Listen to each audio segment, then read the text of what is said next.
لقمان رحمت اللہ تعالی علیہ آپ نے اپنے بیٹے نو وصیت کی تھی، مختلف وصیتاں آپ اپنے بیٹے نو کیتیاں تے حضرت لقمان حکیم نے اپنے بیٹے نو ایک وصیت یہ کی تھی، فرمایا بیٹا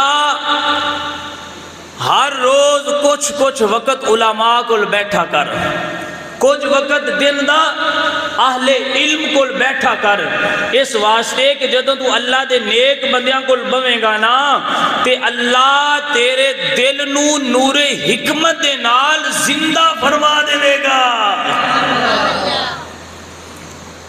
گل نو سمجھا جے، پھر آپ نے حضرت لقمان حکیم نے مثال دیتی، آپ فرماندے نے بیٹا اہل علم کو بیٹھا کر، نیک بندیاں کو بیٹھا کر، اللہ تیرے دل نو نور علم نور حکمت دے نال زندہ فرما دے گا۔ جس طرح مسلسل بارش ہوئے مسلسل بارش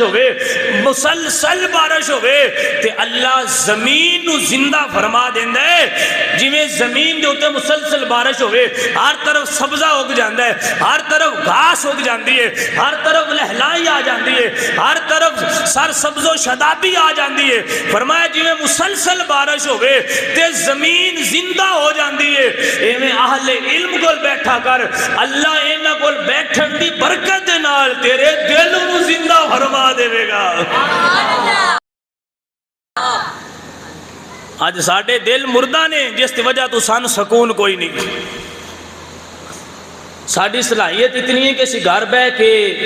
دن رات کسی ایک کام دے اوتے فیصلہ نہیں کر سکتے کہ اسی زندگی گزارنی ہے تو کیویں گزارنی ہے۔ اسی اگر اپنا معاملات نمٹانے نے تو کیویں سانو پتہ ہی کوئی نہیں، سمجھ ہی نہیں سکتے۔ وجہ کی ہے ساڈے دل مردہ ہیں تے مردہ دلاں میں سکون آ سکدا، دل مردہ ہوئے تے سکون آندا، سکون نہیں آ سکدا۔ دل زندہ ہوئے تے اللہ سکون عطا فرماندا ہے، تے دل زندہ ہونا ہے جدوں اساں دین سکھ کے دین دے مطابق زندگی گزارنی ہے، دل بھی زندہ ہو جانا ہے تے ساڈی روح بھی طاقتور ہو جانی ہے، اللہ آخرت دی منزلہ آسان فرما دینی ہے۔